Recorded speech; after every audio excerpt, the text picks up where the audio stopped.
James Patrick Booger nasceu em 16 de março de 1990. Era uma criança saudável, feliz, cheia de vida, saúde, com a família que o amava, que o queria bem. Mas, em 12 de fevereiro de 1993, James Booger, de apenas 2 anos naquela data, estava a passear com sua mãe Denise no shopping. Eles estavam passeando pelo shopping por volta de 4 da tarde. Denise deu falta do teu filho, então ela sentiu falta dele e começou a procurar o filho, falando que o filho tinha desaparecido, e começou a procurar pelo shopping, não achava, então ela resolveu consultar as câmeras do estabelecimento.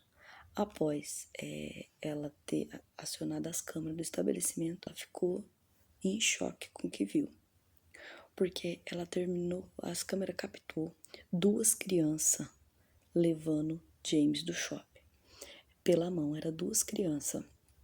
Essas crianças, o nome seria descoberto depois, mas um detalhe, 38 pessoas viu essas crianças levando o James pela mão, e o James alegou que o James chorava muito, mas aí quando confrontou as crianças falou assim que era irmão delas, os 2 meninos. Falou que era irmão, e aí ficaram por isso mesmo, e ninguém fez nada, falou nada. E os 2 garotos, esses 2 meninos eram Robert Thompson e John Venables, ambos com 10 anos de idade, amigo de escola e residente da região ali mesmo. Eles passavam o dia no shopping furtando pequenas coisas. Quando notaram Denise distraída, eles pegaram James pela mão e levaram com eles. Eles ficaram andando pelas ruas com o garotinho, por em torno de 2 horas assim, eles ficaram andando com James. Porque as câmeras fragou que eles tinham levado, a filmagem foi fragada por volta de umas 3h42 da tarde. Foi a hora que saiu do shopping. Então eles ficaram andando com James por ali por quase 2 horas. Robert e John seguiram para um terreno, depois de 2 horas mais ou menos, eles seguiram para um terreno baldio, onde tinha um leito de um rio, perto da estação ferroviária, sabe? Onde iniciaram os ataques brutal que poria fim à vida de James.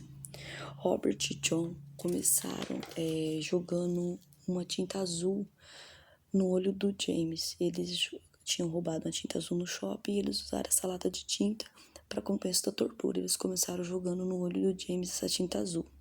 Logo depois iniciou o espancamento. Os 2 revezaram com chute, soco, tapa na criança. Além disso, eles jogaram pedras, tijolo. Uma autópsia confirmou que os assassinos inseriram objeto na boca de James. No caso, bateria.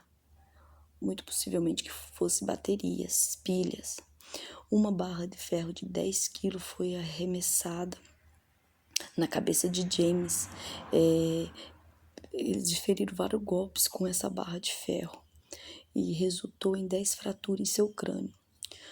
O responsável pela autópsia revelou que foram tantos ferimentos, no total 42, que era impossível definir qual foi o golpe que matou o James, o que levou à morte. Com James já morto, Robert e John colocaram teu corpo nos trilhos do trem para simular um atropelamento, para simular um acidente, vai vendo. Aí eles colocaram o corpinho do James nos trilhos para simular um acidente, né, para tirar qualquer culpa deles.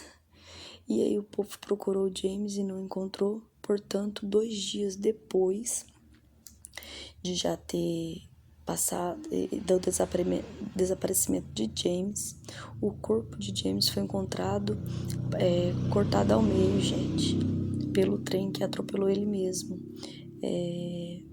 Após o trem ter passado por cima dele, entendeu? Ele foi encontrado ali partido ao meio. As câmeras de segurança do shopping serviu como guia para a polícia procurar. Então o caso repercutiu e foi usada as câmeras do shopping para poder achar os dois meninos. Aí uma mulher reconheceu Robert e John como seus vizinhos. E ela então acionou a polícia dizendo que conhecia os dois garotos e que os dois meninos eram vizinhos, aonde os dois foram então detidos pela polícia. E eles dois foram identificados e foram detidos. Nos depoimentos, um começou a jogar culpa no outro, sabe? Nenhum assumiu nada. Mas Robert foi identificado como figura principal na morte brutal. Ambos demonstravam falta de remorso, falta de arrependimento do que tinha feito, sabe? Das atitudes que tinha feito. Ele estava, sabe, sem mostrar qualquer tipo de remorso. E com depoimento de psiquiatra que conversou com John e Robert, eles foram considerados capazes de distinguir o certo do errado. Robert e John, então, foram considerado culpado e condenado pelo assassinato de James. No dia 24 de novembro de 1993, na corte de Preston, no primeiro momento, eles foram condenados a 8 anos.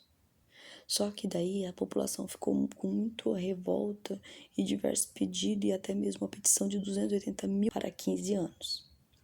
Em 2011, o Conselho Europeu avaliou que nenhum dos dois apresentava risco para a sociedade e autorizou a soltura dos dois aos 18 anos. Hoje eles vivem sob outros nomes e em local protegido. Tá aí a triste história de James. Hoje estão livres.